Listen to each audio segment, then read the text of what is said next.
Hello guys, मैं हूं सज्जाद। मुझे बहुत सारे लोगों के मैसेजेस आए हैं कि आपने काफ़ी दिनों से व्लॉग नहीं डाला है कि यूके के बारे में। तो प्लीज़ बताएं कि क्या सिचुएशन है यूके में, कि जॉब मिल रही है कि नहीं, तो यूके में क्या रियलिटी है, लोग क्यों यूके से वापस जा रहे हैं, लोग क्यों यूके छोड़ रहे हैं। अभी जो मैं डिस्कस करूंगा स्पॉन्सर वीज़ा, जो ऐसी जॉब जो आपको स्पॉन्सरशिप वीज़ा दे। For getting PR eligibility have to be on sponsorship for 5 years। 5 years आपको रहने के बाद आप पीआर के लिए अप्लाई कर सकते हैं, और पीएसडब्ल्यू के 2 year इसमें काउंट नहीं होते, पीआर में काउंट नहीं होते।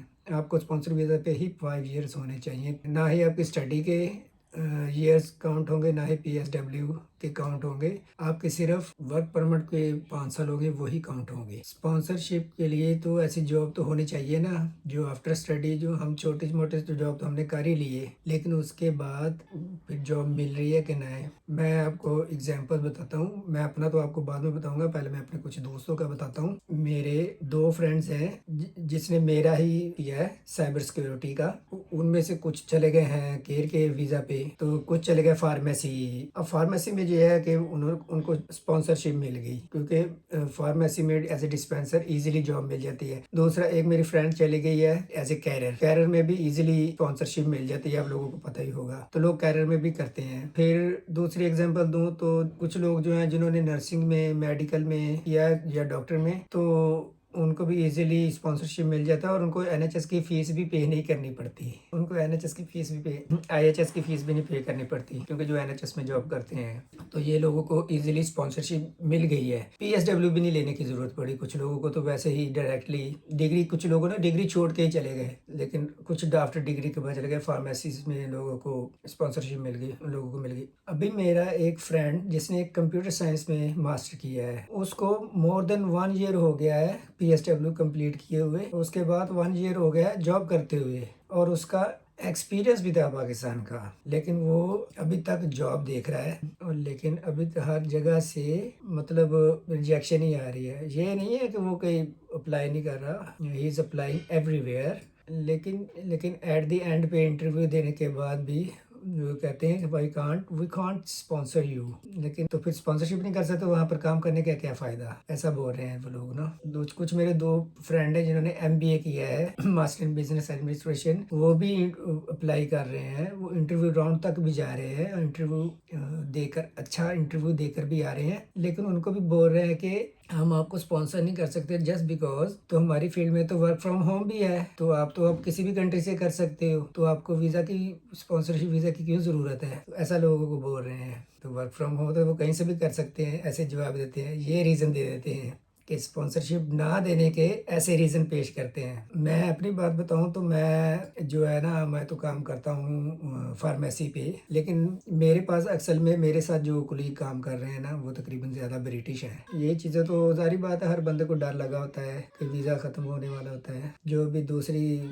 जगह पे जो स्पॉन्सर कर रहे हैं ना, दूसरी कंपनीज जो कर रही हैं ना यहाँ पर, तो वो बहुत सारा वर्क आपसे करवाते हैं, लेकिन बहुत लेस पेमेंट आपको पर करते हैं, बहुत कम पेमेंट आपको पे करते हैं। स्पॉन्सरशिप अगर मिल रहा है ना, तो बहुत लेस पे मिल रहा है, और अगर ज़्यादा पे मिल रहा होगा ना, तो सब कुछ टैक्स में चला जाता है। ज़्यादा पे लेते हैं तो टैक्स में चला जाता है। ये भी एक रियलिटी है यहाँ पे। स्पॉन्सरशिप वीज़ा ही नहीं है, अगर स्पॉन्सरशिप वीज़ा नहीं है तो आपका रहने का फ़ायदा ही कोई नहीं है, इलीगल रहने का तो फ़ायदा ही कोई नहीं है। यहाँ पे तो लीगल बंदों को बड़ा मुश्किल से काम मिल रहा है, तो फिर लोगों को मजबूरी से जाना पड़ता है, ना कि छोड़ के जाना पड़ता है। दूसरा reason second point is the health care. यहाँ पे वेटिंग लाइन बहुत लंबी होती है। यहाँ पे तो बीमार हो तो फिर जीपी को फ़ोन करना पड़ता है, 2-3 घंटे तो आपका फ़ोन ही नहीं लगता, वो लोग फ़ोन ही नहीं उठाते। और अगर बहुत इमरजेंसी तो ही आप लोगों को, वो लोग कोई अच्छे से ट्रीटमेंट देंगे, वो भी आपको बिठा के रखेंगे।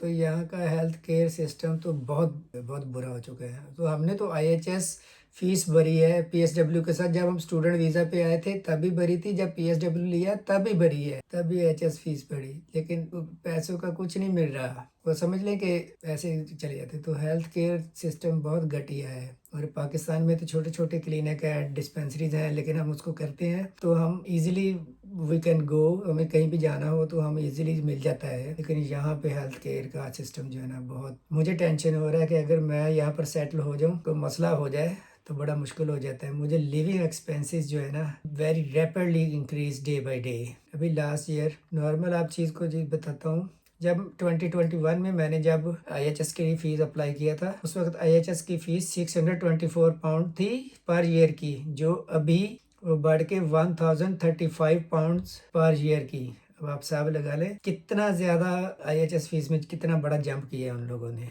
तो PSW के लिए तो आपने 2 ईयर के लिए अप्लाई करना, तो 2035 तो IHS की फीस ही आप लोगों को पे करनी पड़ेगी।